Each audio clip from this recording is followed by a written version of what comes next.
Bismillahirrahmanirrahim and Assalamu alaikum students. Hope you all are fine and taking my lectures. So students, जैसा कि अब हम organic chemistry को study कर रहे हैं और ऑर्गेनिक केमिस्ट्री के अंदर बहुत सारे कॉन्सेप्ट्स हैं जिनको सीखना बहुत जरूरी है, तो उन्हीं कॉन्सेप्ट्स के हवाले से आज मैं किसी एक की बात कर रहा हूं, ऑर्गेनिक रिएजेंट्स की। बेसिकली कि आपकी ऑर्गेनिक केमिस्ट्री जितनी भी है टोटल, उसके अंदर ये दो ऑर्गेनिक रिएजेंट्स बहुत ज्यादा यूज होते हैं, इलेक्ट्रोफाइल और न्यूक्लियोफाइल। तो आज मैं इनको थोड़ा सा एलैबोरेट कर रहा हूं, कोशिश कीजिएगा कि आपको समझ आए। तो स्टूडेंट्स देखें, ऑर्गेनिक रिएजेंट्स क्या होते हैं। ये मैंने एक जनरल रिएक्शन लिख दिया है। जनरल रिएक्शन में क्या है कि कोई ऑर्गेनिक मॉलिक्यूल होता है स्टूडेंट्स, वो रिएजेंट के साथ रिएक्ट करके क्या बना देता है, प्रोडक्ट बना देता है। ठीक है, अब ये जो रिएजेंट हैं इनको आप ऑर्गेनिक रिएजेंट भी कह सकते हैं, क्योंकि ये ऑर्गेनिक मॉलिक्यूल के साथ ही रिएक्ट कर रहे होते हैं। और सेकेंडली इनको आप अटैकिंग रिएजेंट भी कह सकते हैं, और उसकी भी वजह क्या है कि ये ऑर्गेनिक मॉलिक्यूल के ऊपर अटैक भी करते हैं। ठीक है, तो ये एक ही चीज का नाम है, ऑर्गेनिक रिएजेंट या अटैकिंग रिएजेंट या खाली रिएजेंट भी अगर लिखा हो कोई भी ऑर्गेनिक रिएक्शंस के अंदर, तो आप उसको यू कंसीडर कर सकते हैं। अब ये अटैकिंग रिएजेंट्स आगे से हमारे पास दो तरह के होते हैं स्टूडेंट्स, एक है इलेक्ट्रोफाइल तो दूसरा क्या है, न्यूक्लियोफाइल। पहले बात करते हैं इलेक्ट्रोफाइल की। तो स्टूडेंट्स जरा देखिएगा, electrophile basically combination of two words है। ठीक है, इलेक्ट्रोफाइल में इलेक्ट्रो का मतलब इलेक्ट्रॉन और फाइल का मतलब लवर, यानी कि इलेक्ट्रोफाइल इस तरह की स्पीशीज होती है जो कि इलेक्ट्रॉन लवर होती हैं। ठीक है, ये बात ज़हन में रखिएगा। और ये इलेक्ट्रॉन लवर क्यों होती हैं? Because they are electron deficient. इनमें इलेक्ट्रॉन्स की कमी होती है, इन पे पॉजिटिव चार्ज होता है। सो दैट्स व्हाई ये देखेंगे ये जो इलेक्ट्रोफाइल है they are electron lover. Basically ये इलेक्ट्रॉन्स को अपनी तरफ अट्रैक्ट करते हैं। ठीक है, मजीद आगे ये जो इलेक्ट्रोफाइल है ये दो टाइप्स के आप पढ़ेंगे, पॉजिटिव इलेक्ट्रोफाइल और न्यूट्रल इलेक्ट्रोफाइल। अभी फर्दर इनको एलैबोरेट करते हैं। दूसरा जो हमारे पास organic reagent student that is nucleophile. और न्यूक्लियोफाइल जो होते हैं ये इलेक्ट्रॉन रिच होते हैं। इनके बारे में मैं यहां अगर लिख दूं तो they are electron rich species. इनके अंदर इलेक्ट्रॉन्स ज्यादा होते हैं, they are not electron deficient. इनके लिए वर्ड यूज किया जाएगा एक्सेस इलेक्ट्रॉन्स होते हैं इनके पास। And they are also electron donor, ये इलेक्ट्रॉन पेयर्स को डोनेट भी कर सकते हैं बॉन्डिंग के लिए।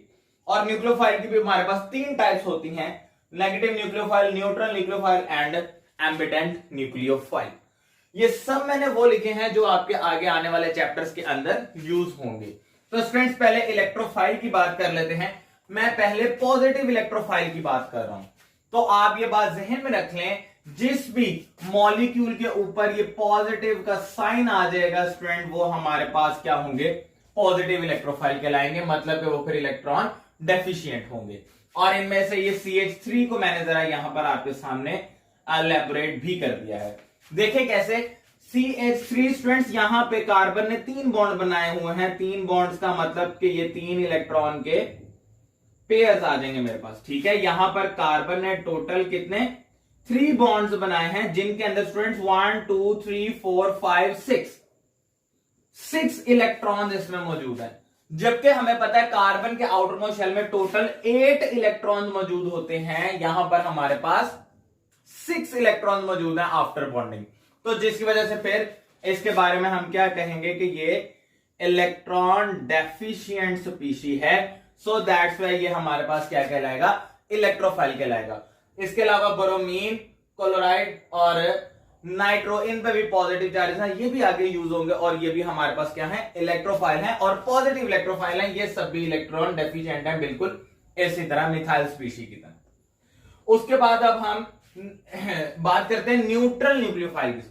ठीक है, पॉजिटिव न्यूक्लियोफाइल आपने देख लिया, ऐसी स्पीशीज जिनमें पॉजिटिव चार्ज हो और वो आमतौर पर फिर इलेक्ट्रॉन डेफिशिएंट होती हैं। न्यूट्रल न्यूक्लियोफाइल की बात की जाए तो स्टूडेंट न्यूट्रल का वर्ड सुनते ही आपके माइंड में पहली बात आनी चाहिए, there would be no charge. अब ऐसी स्पीशीज चार्ज कोई नहीं है, लेकिन वो भी न्यूट्रल न्यूक्लियोफाइल हो सकते हैं। स्टूडेंट देखें, बोरॉन ट्राइफ्लोराइड BF3, तो इसका स्ट्रक्चर जो है वो कुछ यूं होगा, ये आपके सामने बना हुआ है BF3। तो स्टूडेंट इसमें भी आप देखें, एक ये बॉन्ड बना हुआ है, एक ये बॉन्ड बना हुआ है और एक ये बॉन्ड बना हुआ है। टोटल 3 बॉन्ड बने हुए हैं, तो 3 बॉन्ड्स का मतलब 6 इलेक्ट्रॉन्स। लेकिन आप बोरॉन की इलेक्ट्रॉनिक कॉन्फ़िगरेशन को अगर स्टडी करेंगे तो स्टूडेंट इस पे एक लोन पेयर मौजूद रहता है, जो कि इस पे एक ऑर्बिटल मौजूद होता है जिसके अंदर इलेक्ट्रॉन नहीं है। ये आपके पास इलेक्ट्रॉन डेफिशिएंट स्पीशीज है बोरॉन ट्राइफ्लोराइड। अब देखें इस पे कोई चार्ज नहीं है, लेकिन ये फिर भी इलेक्ट्रोफाइल है, ये फिर भी इलेक्ट्रॉन लविंग स्पीशी है। Because of the deficiency of electron, ये इलेक्ट्रॉन लविंग होगी, इसकी भी रिक्वायरमेंट है इलेक्ट्रॉन को अपनी तरफ खींचने की। इस पे पॉजिटिव चार्ज आ जाएगा, like positive charge in a sense कि ये आप इलेक्ट्रॉन को खींचेगी अपनी तरफ। स्टूडेंट यहां पर देखिए हम कार्बन डाइऑक्साइड, अगेन ये न्यूट्रल है, इस पे कोई चार्ज नहीं है, बट ये इलेक्ट्रॉन डेफिशिएंट कहलाएगा। उसकी क्या वजह है, अभी वो बात भी सीख लेते हैं। देखिए स्टूडेंट यहां पर जो है कार्बन ने 4 बॉन्ड बनाए हुए हैं कंप्लीट, ठीक है, ये 4 कंप्लीट बॉन्ड हैं, जिसकी वजह से हम कहेंगे कि ये 4 बॉन्ड एंड 8 इलेक्ट्रॉन्स, ये स्टेबल होना चाहिए। फिर भी ये इलेक्ट्रोफाइल क्यों है कि आप देखेंगे दोनों बहुत ज्यादा इलेक्ट्रोनेगेटिव एलिमेंट्स हैं। जो हमारे पास ऑक्सीजन है दोनों कार्बन के आइदर साइड्स पर, ये बहुत ज्यादा इलेक्ट्रोनेगेटिव होते हैं, 3.4 इलेक्ट्रोनेगेटिविटी। तो ये कार्बन के इलेक्ट्रॉन्स को स्टूडेंट्स अपनी तरफ खींच लेंगे। जब अपनी तरफ अट्रैक्ट कर लेंगे, इन दिस वे कार्बन जो है वो इलेक्ट्रॉन डेफिशिएंट हो जाएगा, ठीक है। इलेक्ट्रोनेगेटिविटी क्या होती है, एबिलिटी या टेंडेंसी किसी भी एलिमेंट की इलेक्ट्रॉन पेयर को अपनी तरफ अट्रैक्ट करने की, ठीक है। टेंडेंसी और ability of any atom to attract the pair of electron, shared pair of electron towards itself. तो ये जब ऑक्सीजन दोनों ही कार्बन से इलेक्ट्रॉन के पेयर अपनी अपनी तरफ खींच लेंगे, तो ये जो कार्बन है ये फिर क्या हो जाएगा हमारे पास, इलेक्ट्रॉन डेफिशिएंट हो जाएगा स्टूडेंट। तो ये जब इलेक्ट्रॉन डेफिशिएंट होगा तो डेफिनेटली ये एज अ इलेक्ट्रोफाइल जो है वर्क करेगा, ठीक है। ये बात हमने सीख ली। पॉजिटिव इलेक्ट्रोफाइल या न्यूट्रल इलेक्ट्रोफाइल BF3 और CO2 बहुत ज्यादा यूज हो रहे हैं, इसीलिए मैंने इनको एक्सप्लेन कर दिया। उसके अलावा ये 4 भी थे। अब आते हैं न्यूक्लियोफाइल पे। तो स्टूडेंट जैसा कि आप देख चुके हैं न्यूक्लियोफाइल 3 तरह के होते हैं हमारे पास, negative nucleophile, neutral nucleophile and ambivalent nucleophile. पहले नेगेटिव न्यूक्लियोफाइल की बात करें तो सिर्फ इसकी इतनी से पहचान होगी कि इनके ऊपर स्टूडेंट्स यू नेगेटिव चार्ज होगा। कोई भी स्पीशी आपके ऑर्गेनिक केमिस्ट्री में जहां पे ये नेगेटिव चार्ज आ जाएगा वो न्यूक्लियोफाइल कहलाएगी। और ये बहुत ज्यादा यूज होने वाली जो है, एक हाइड्राइड है, अल्कोहल है और अल्कोक्सी है, ये आप स्टडी करेंगे इंशाल्लाह, ठीक है। तो ये एक्सेस ऑफ इलेक्ट्रॉन की वजह से इन सब पे नेगेटिव चार्ज आता है, तो ये हमारे पास है नेगेटिव न्यूक्लियोफाइल कहलाएंगे। स्टूडेंट्स आगे अगेन न्यूट्रल न्यूक्लियोफाइल, मैंने फिर वही बात लिखी है, न्यूट्रल मींस नो चार्ज। ये 2 बहुत ज्यादा यूज हुए हैं न्यूट्रल न्यूक्लियोफाइल, एक अमोनिया और एक वाटर। अब ये कैसे हैं जी स्टूडेंट, आप देखें अमोनिया में ये NH3 है, क्लियर।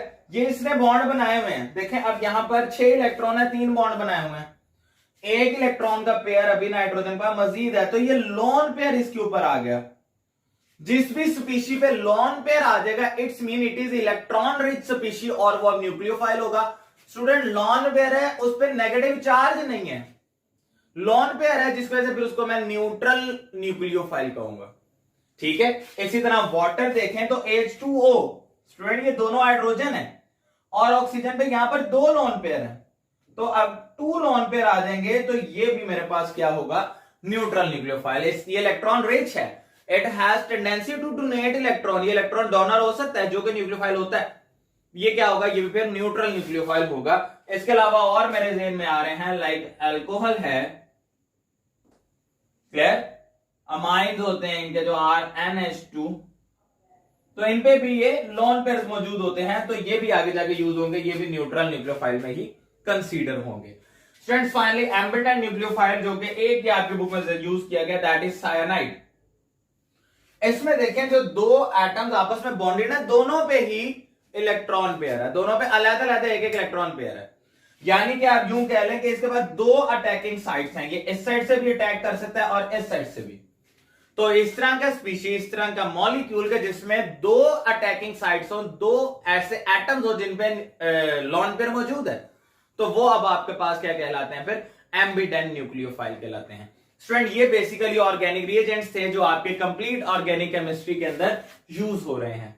ठीक है, जो मैक्सिमम जिनका यूज है वो मैंने आपके सामने एग्जांपल्स दे दी हैं। उम्मीद है आपको समझ आ गया होगा। अगर कोई क्वेश्चन हो इसके बारे में तो आप कमेंट्स में पूछ सकते हैं। Thank you so much.